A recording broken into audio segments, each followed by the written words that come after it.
Assalamualaikum pemirsa, jumpa lagi dengan saya tentunya. Kali ini kami akan membahas mengenai menakar kebijakan pemerintah bagi kesejahteraan masyarakat di Kota Metro. Dan tentunya pemirsa, saya tidak sendiri. Saya sudah ditemani oleh pria tampan. Beliau adalah Ketua Komisi 1 DPRD Kota Metro. Assalamualaikum Pak Didi. Waalaikumsalam. Bagaimana kabarnya Pak? Alhamdulillah baik. Sehat ya Pak ya? Alhamdulillah. Alhamdulillah ya Pak ya. Nah, sebelum kita masuk ke segmen pertama nih Pak, bisa diceritakan sedikit kepada pemirsa Pak terkait bagaimana Bapak bisa menjaga kesehatan dan kebugaran jasmani Bapak. Nah, secara kan Bapak sudah ada kegiatan padat nih Pak, sudah menjadi Ketua Komisi 1 DPRD Kota Metro. Kalau bicara kesehatan, makan teratur, olahraga. Hanya itu saja Pak? Iya. Olahraga seperti apa yang Bapak jalani? Kalau saya olahraganya bulu tangkis, kalau menari, bulu tangkis. Kita main bulu tangkis. Oh gitu. Walaupun kita disibukkan dengan kegiatan banyak, itu tetap kesehatan nomor satu begitu ya Pak? Iya, kesehatan nomor satu. Baik. Kita selain bulu tangkis kan sering jalan sore, kalau kita keliling ke sawah. Jogging kan gitu. Oh iya, udah termasuk olahraga ya Pak. Nah, mengawali perbincangan kita Pak, Komisi 1 itu kan mempunyai tupoksi hukum ya Pak ya, pemerintahan, perizinan, keamanan dan ketertiban, kependudukan, pekerjaan umum, dan termasuk juga tata ruang perumahan dan kawasan pemukiman nih Pak. Terkait visi Kota Metro Pak, Kota Metro itu kan kota yang berpendidikan, sehat, sejahtera dan berbudaya tentunya ya Pak. Bagaimana Pak sudut pandang Komisi 1 DPRD Kota Metro terkait visi Kota Metro dengan kondisi yang saat ini Pak? Kalau bicara visi Kota Metro adalah kota pendidikan dan visi wali kota juga menjadikan Kota Metro kota ceria. Kota ceria. Slogannya Kota Metro ya hari ini harus dibuktikan juga dong. Jangan sekedar kita bicara ceria, kita bicara berpendidikan, tapi masyarakat hari ini belum bisa menikmati secara adil dan merata. Dan adil dan merata itu seperti apa? Ya kita lihat hari ini memang kalau bicaranya ceria, hari ini banyak kebijakan juga yang belum semua masyarakat menikmati.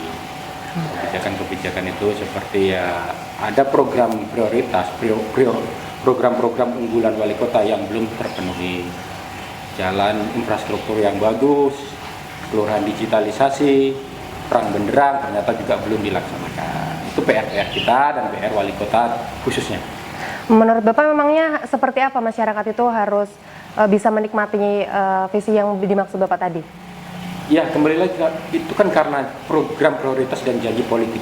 Artinya semua warga Kota Metro berhak untuk mendapatkan fasilitas, berhak untuk mendapatkan kesehatan dan pendidikan. Baik, seperti itu. Baik Pak, terima kasih. Ada lagi Pak, menyoal visi itu kan tentunya disokong dengan kesesuaian misi ya Pak ya, yakni mewujudkan kualitas pendidikan dan kebudayaan berdaya saing di tingkat global maupun nasional dengan menjunjung tinggi nilai keagamaan tentunya. Nah, poin uniknya Pak, dalam misi itu tuh disebut soal nilai keagamaan. Menurut Bapak, apa kolerasi ke kualitas pendidikan dan kebudayaan berdaya saing dengan nilai keagamaan itu Pak?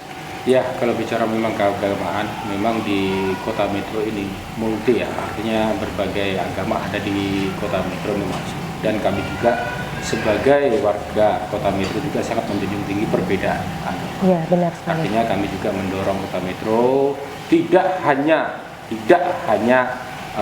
memprioritaskan satu agama saja, tapi semua agama di Kota Metro itu disamakan. Artinya sesuai dengan visi misi, kita tidak mendorong cuma satu agama yang ada di Kota Metro, tapi menghormati dan memfasilitasi semua agama di Kota Metro itu sama rata. Berarti antara keagamaan dan pendidikannya harus seimbang seperti itu ya Pak ya. Kalau ditanya Pak, jika perbandingan apple to apple nih Pak, artinya kan itu kota dengan kota begitu. Menurut Bapak, adakah kota di dalam atau di luar negeri yang bisa menjadi sampel project atau kiblat pembangunan yang ada di Kota Metro ini Pak? Kalau bicara Kota Metro ini kan kecil sih, artinya cuma 67,8 km persegi luasan. Artinya sangat-sangat kecil. Dengan didukung APBD yang sebenarnya kalau menurut saya cukup, tergantung dengan kebijakan, arah kebijakan RPJM. Kalau saya membandingkan dengan Kota Kudus, artinya kota yang tandus dipenuhi dengan gunung dan batu-batu, itu saja bisa maju. Kenapa Metro yang daerahnya subur tidak gitu loh? Apalagi Kota Metro ini kan selain kotanya subur, dikelilingi oleh sumber daya alam yang sesuai juga, yang banyak juga, yang bagus juga, punya potensi untuk dimajukan. kembali lagi ini adalah keseriusan pemerintah bagaimana mengangkat kota metro menjadi kota yang besar. Seperti Kudus, kalau kita bicara luar negeri seperti Singapura. Artinya kalau kita bicara pertanian saja mungkin tidak bisa, tapi bagaimana kota metro ini, kota yang kecil ini menjadi kota yang majemuk, yang kota yang punya dimensi untuk berkembang secara masyarakatnya berkembang. Oh, artinya tetap luar negeri yang menjadi kiblat pembangunan di kota metro ini ya Pak? Iya, bukan hanya luar negeri, seperti saya katakan tadi, kota Kudus. Itu bisa juga jadi rekomendasi kita harus banyak belajar dari mereka. Oh. Baik Pak, ada lagi Pak dengan kemampuan APBD Kota Metro ini Pak, apa yang mesti dilakukan pemerintah untuk mewujudkan pembangunan yang efektif dan tepat sasaran di Kota Metro ini? Ya itu lagi kebijakan, tergantung kebijakan. Kebijakan pemerintah lagi. Kota sesuai dengan RPJM. Itu yang kita harapkan. Jadi karena itu kan sifatnya janji politik, janji ke masyarakat, dan itu juga harus juga disertai dengan bukti ke masyarakat. Harus untuk masyarakat Iya, tentunya ya Pak ya? harus untuk masyarakat. APBD itu anggaran untuk masyarakat. Jangan digunakan untuk kebijakan yang tidak langsung bersentuhan dengan masyarakat. Baik Pak, apalagi digunakan untuk individu gitu ya Pak ya? Artinya digunakan hal-hal untuk yang enggak, inilah APBD itu tolong gunakan untuk sifatnya pembangunan yang langsung dinikmati oleh masyarakat. Infrastruktur, drainase itu sangat dibutuhkan masyarakat pria. Nah baik, terima kasih untuk jawabannya Pak. Oke pemirsa, itu tadi beberapa pertanyaan yang sudah Anissa lontarkan untuk Pak Didi, dan tentunya masih banyak pertanyaan hangat lagi yang akan Anissa tanyakan di Pak Didi. Nah, jadi jangan kemana-mana, tetap bersama Anissa dan Pak Didi.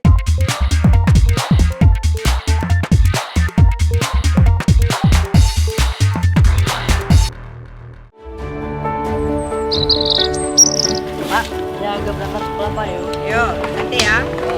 Oh, waalaikumsalam.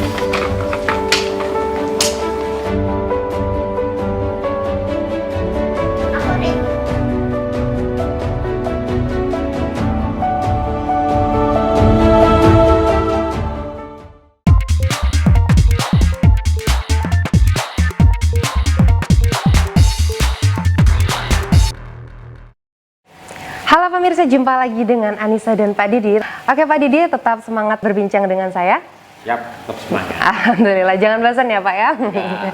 Kita lanjut lagi ya Pak ya. Jika berbicara mengenai kebijakan pemerintah Kota Metro Pak, Komisi 1 DPRD itu kan sempat menyoroti sektor pariwisata yang ada di Kota Metro ya Pak. Nah, apa saja Pak yang menjadi catatan Komisi 1? Kalau bicara pariwisata, Kota Metro itu kan kembali lagi punya potensi alam, Ya, punya benar. potensi daerah yang cukup banyak kalau untuk dikembangkan secara serius. Nah, tinggal hari ini bagaimana kita menyikapi keseriusan pemerintah dalam hal menyikapi kebijakan memprioritaskan pariwisata untuk kemajuan Kota Metro. Karena bagaimanapun juga kalau pariwisata kita naik, ekonomi sekitar wisata tersebut Juga pasti akan naik, ya. UMKM akan terserap di dalamnya, dan PAD juga pemerintah pastinya tentunya akan naik kalau pariwisata kita bisa berkembang. Pariwisata kita bisa dikelola dengan baik. Begitu ya Pak. Kalau seharusnya yang dilakukan pemerintah untuk meningkatkan kunjungan wisata di Bumi Sewawai ini tuh seperti apa Pak menurut Bapak? Ya kalau kita untuk menarik investor, kembali lagi kita harus punya daya tarik lah ya. Ya. Daya tarik itu pertama kembali lagi wisata. Kita punya tempat-tempat wisata yang mempunyai daya tarik orang luar untuk Kota Metro. Investor. Iya, benar sekali. Bagaimanapun investor juga bisa mengangkat Kota Metro. Tapi dengan catatan bagaimana kita mau hari ini kita mau mendatangkan investor. Kalau di Metro juga belum kondusif, dalam arti kondusif masyarakatnya belum ceria, Iya, harus ceria dulu. wisatanya belum berjalan, Nah, dan kebijakan-kebijakan seperti infrastruktur kita banyak yang rusak. Nah, artinya banyak PR dari pemerintah Kota Metro untuk membenahi dulu, untuk menyesuaikan dengan visi misi, baru bicara investor. Hari ini kita inginnya investor itu masuk, tapi di dalam diri kita sendiri, di Kota Metro sendiri, ternyata bagaimana kita mau nyari investor kalau pertama infrastruktur untuk nggak rusak. Dua kalinya kita bicara investor punya daya tarik di Kota Metro. Daya tarik di Kota Metro kita juga belum maksimal. Seperti contoh pariwisata kita belum maksimal. Ketiga kalinya harus kita juga punya kepastian hukum Kita harus juga punya perizinan yang dipermudah dan menjamin investor itu tidak bermasalah di kemudian hari, kepastian hukumnya itu. Oh, seperti itu. Sambil minum mungkin ya Pak ya, karena Ya. Bapak jelasin panjang lebar tadi. Untuk perencanaannya itu kan tadi sudah Bapak jelaskan. Nah, seperti apa Pak emang kita bisa melihat sarana prasarana pendukung objek wisata yang telah dibangun oleh pemerintah itu Pak? Tadi sudah saya sebutkan, untuk menjadikan kota metro itu ceria, Ya. terutama di pariwisata, didukung dengan sarana dan prasarana. Minimal infrastrukturnya. Infrastruktur maju, infrastruktur bagus, pasti Pariwisata juga akan pariwisatanya naik. maju. Kita ambil contoh Presiden Joko Widodo. Bagaimana memprioritaskan sarana dan prasarana melalui jalan-jalan tol yang ada di daerah-daerah terpencil, di Papua, di Kalimantan sekarang ada tol. Begitu akses jalan bagus, begitu transportasi bagus, otomatis perekonomian juga pasti terangkat di dalamnya. Ada nilai ekonomi di situnya, ada nilai-nilai politik, ada nilai-nilai budaya yang ada di situ. Kita bukan hanya sekedar bicara infrastruktur, tapi di situ ada nilai ekonomi, ada nilai kemanusiaan, ada nilai kebudayaan yang ada di dalam. Karena apa? Di dalam suatu daerah di dalam itu pasti ada unsur ekonomi untuk meningkatkan potensi-potensi wisata, potensi-potensi daerah tersebut. Kalau untuk Komisi 1 DPR sendiri itu dukungan apa yang udah dikasih untuk kepariwisataan itu Pak? Kalau bicara komisi ke-1 ya untuk pariwisata, sebenarnya pariwisata itu ada di bidang komisi 2. Komisi 2. Ya, tapi kalau kembali lagi kalau kami kan bicaranya secara aturan yang membidangi untuk pariwisata. Ya kita mendorong pemerintah Kota Metro untuk serius lah, berfokus lah, Benar-benar.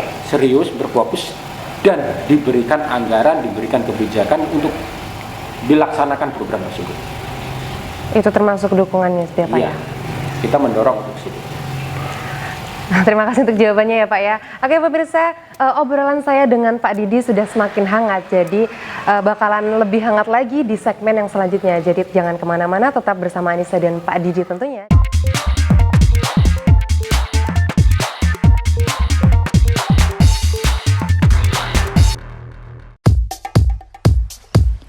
Halo pemirsa, apa kabar? Kembali lagi di 20 Minute Moment Sigar TV. Saat ini banyak masyarakat yang mengandrungi tren merawat tanaman hias. Tapis di zaman sekarang bisa dipakai dalam banyak hal. Menikmati resort atau cottage berbentuk rumah panggung tak perlu jauh-jauh ke Raja Empat atau Derawan.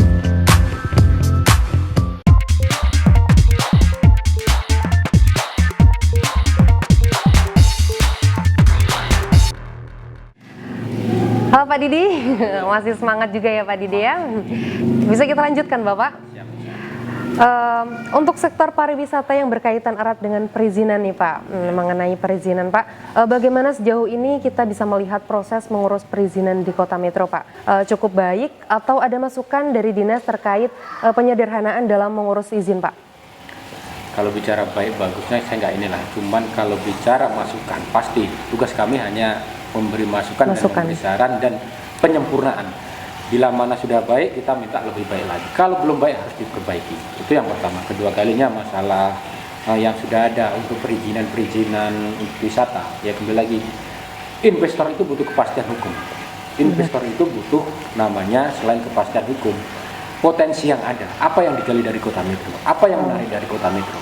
Kan itu. Artinya kalau di Kota Metro ada yang punya potensi, ada yang layak untuk digali untuk go public, go keluar, artinya yaitu harus ada kepastian hukum bagaimana mereka kita lindungi, bagaimana perizinan itu dipermudah. Kenapa Bapak tidak mau mengatakan cukup baik atau tidaknya? Karena tugas kami hanya memberi masukan, mengawasi. Keinginan kami harus diperbaiki. Hanya itu Pak? Ya. Baik Pak. Kalau mengenai isu-isu kebijakan kontemporer nih Pak, beberapa waktu lalu kan sempat hangat terkait kenaikan PBB nih. Nah bagaimana kita melihat hal tersebut Pak? Ya hari ini memang Kota Metro sedang hangat-hangatnya masalah PBB. Benar. Kembali lagi Kota Metro kemarin ya hari ini dicanangkan bahasanya Metro Ceria. Iya. Metro Ceria. Metro Ceria. bagaimana kita ceria, bagaimana kita bahagia kalau perut kita lapar. Saya ngambil contoh kenapa harus lapar. Petani hari ini ya. Bicara petani hari ini, mereka tuh nggak punya lahan luas. Mereka juga bertani sesuai dengan jadwal yang sudah direncanakan oleh Balai Besar Perairan P3A. Itu sudah, kalau saya melihat, itu sudah terjadwal. Dan hasil mereka pun saya juga sudah tahu. Dalam setahun, dalam setengah bagian sawah itu, mereka itu petani itu menghasilkan 1 sampai 2 juta. Kalau kita bicaranya tanam padi sesuai dengan jadwal. Tapi bagaimana mereka bisa ceria, mereka bisa bahagia kalau untuk bayar pajaknya aja lebih dari yang mereka dapatkan. Benar Pak, benar. Tinggi itu sekali. Dari segi petani. Terus dari segi buruh, dari segi orang-orang yang kurang mampu, orang-orang yang, maaf kata saya, orang-orang yang lama tinggal di metro, orang-orang yang asli dari metro, ini kan mereka punya tanah, punya lahan, ini kan dari warisan. Iya benar Pak. Mereka belum tentu punya pekerjaan yang mantap, mereka belum tentu punya penghasilan yang besar. Hari ini kita dijajah oleh pemerintah kita sendiri melalui PBB. Dan itu tugas kami juga dari Komisi 1, Komisi 2, dan Komisi 3, semua DPRD hari ini. Kita memfasilitasi masyarakat, kita memfasilitasi rakyat semua, kita sedang melakukan negosiasi dengan pemerintah supaya SK dari wali kota ini segera dicabut atau direvisi supaya kebijakan ini berpihak kepada rakyat. Jangan sampai hari ini slogan Metro Ceria tapi membuat rakyat merana gara-gara PBB. PBB naik gitu ya Pak ya. Sangat-sangat memberatkan hari ini. Saya sendiri juga merasakan. Hari ini saya terima, tiap hari saya mendengar keluhan RW saya, RT saya, masyarakat saya mengeluh, Pak gimana ini masalah PBB, Pak gimana masalah PBB. Nah itu kondisi hari ini, artinya kebijakan itu harus disertai dengan tindakan. Tindakan, benar Pak.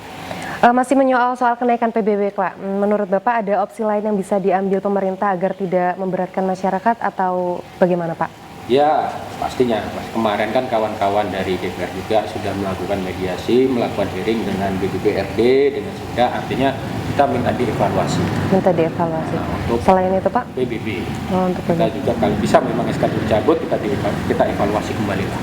Selain dievaluasi mungkin ada lagi atau hanya itu dulu Pak sementara? Ya artinya kalau SK itu dicabut otomatis kan akan ada evaluasi, ya, akan ada penyesuaian, akan ada nanti yang namanya kenaikan, tapi ya itu yang sifatnya potensi pajak, bukan secara menyeluruh. Kita juga harus melihat real di lapangan lah ya. Jangan kita bicara lihatnya di atas kertas, tapi kita lihat real di lapangan. Sawah itu hari ini kalau kita bicara keadilan, kita bicara kota ceria. Kalau bicara keadilan antara sawah dengan perumahan ini beda. Hari ini sawah, tanah khususnya PBB kan naik. Iya, benar. Tapi di situ fungsinya pemerintah harusnya melihat dulu. Sawah ini produktif tidak? Sawah ini menghasilkan tidak? Tidak. Sawah ini dapat air tidak dari atas? Nah, hari ini yang saya lihat, hari ini saya menyaksikan karena saya sering ke sawah. Banyak sawah kita ini lebih dari 35 hektar di Metro Utara itu tidak terairi air karena airnya tidak sampai ke bawah. Nah, ini kan fungsinya pemerintah, bagaimana pemerataan terhadap tanah ini, pemerataan terhadap air ini supaya sawah yang di bawah ini dapat air. Itu haknya pemerintah. Baru mereka harusnya bisa naikkan PBB kalau haknya sudah dari air sudah terpenuhi. Nah ini aja petani haknya untuk dapat air tidak dapat karena air melalui tersier ini tidak sampai, rusak. Jaringan irigasi tersier ini banyak yang rusak, jadi air itu tidak sampai ke bawah. Nah artinya potensi daerah kita, potensi pajak kita yang dari sawah harusnya produktif, hari ini tidak produktif karena tidak terairi dengan maksimal air. Ya. Tapi mereka juga dituntut pajak. Nah ini kan nggak adil. Nggak adil. Nah, inilah kalau bicara keadilan. Beda dengan sawah yang dijual untuk perumahan-perumahan, tapi itu masih dikatakan ENJP-nya masih tanah persawahan. Itu makanya harus pemerintah harus turun dulu ke lapangan, memastikan dan melihat sendiri itu ya Pak. Rakyatnya itu memastikan lahan itu benar-benar masih produktif atau tidaknya. Baru kita bicara kebijakan, kan gitu harusnya. Ya, harusnya seperti itu. Dari dinamika yang ada Pak, sejauh ini bagaimana kita melihat tingkat kepuasan masyarakat terkait berbagai kebijakan, program maupun pembangunan yang ada di Kota Metro? Menurut Bapak sendiri mungkin ada? Kalau menurut saya pribadi, kalau Iya. bicara kepuasan ya hari ini saya belum puas. Belum puas sekali. Ya belum puas karena yang saya ceritakan tadi, Iya. kalau saya bicara petani saya belum puas. Seperti itu. Kalau saya bicara masyarakat Metro Utara saya belum puas. Terima kasih untuk jawabannya Pak ya. Ini yang terakhir ini Pak, terakhir. Adakah pesan atau imbauan yang ingin disampaikan kepada masyarakat maupun pemerintah untuk meningkatkan program terkait kesejahteraan masyarakat yang ada di Kota Metro Pak? Jelas banyak kan keluhan dari Bapak, jelas nih. Ya kalau bicara keluhan itu pasti banyak, tapi kita juga tidak hanya sekedar mengeluh. Mengeluh, Tapi iya harus benar kita berencana, kita harus bekerja keras. Keluhan itu memang ada di masyarakat, tapi kalau fungsi saya di Dewan, kita memfasilitasi, jangan sampai pemerintah membuat masyarakat ini menderita. Jangan sampai pemerintah ini membuat masyarakat merana. Karena apa? Kebijakan-kebijakan yang tidak berpihak kepada rakyat. Kebijakan-kebijakan yang tidak disesuaikan dengan pendapatan rakyat. Pendapatan, iya benar. Harapan kami ya, tolonglah pemerintah juga serius, melalui kami juga fungsi kami mengawasi, akan selama juga akan tetap kami awasi, karena itu fungsi kami untuk mengawasi. Artinya hari ini kami bicara pengawasan, hari ini pengawasan itu tidak hanya sekedar pengawasan anggaran, tidak hanya sekedar pengawasan. Bila mana sudah ada pekerjaan kami turun ke bawah untuk melihat hasil dari suatu pekerjaan, tidak. Kami hari ini mengawasi juga secara kebijakan. Kebijakan pemerintah juga hari ini kami awasi bagaimana kebijakan itu yang menurut kami yang tidak berpihak kepada rakyat, kami akan awasi. Seperti itu ya Pak ya. Baik Pak, terima kasih Pak untuk jawaban-jawaban yang telah Bapak berikan. Mudah-mudahan apa yang sudah Bapak berikan masyarakat juga melihatnya gitu ya Pak ya. Juga ada wawasan baru untuk masyarakat juga seperti itu. Demikianlah pemirsa yang telah disampaikan oleh Pak Didi. Mudah-mudahan apa yang sudah beliau sampaikan bisa menambah wawasan khususnya untuk masyarakat Kota Metro. Dan sampai jumpa lagi dengan Anissa tentunya dengan tema yang berbeda. Dan sampai di sini Anissa pamit undur diri. Wassalamualaikum warahmatullahi wabarakatuh.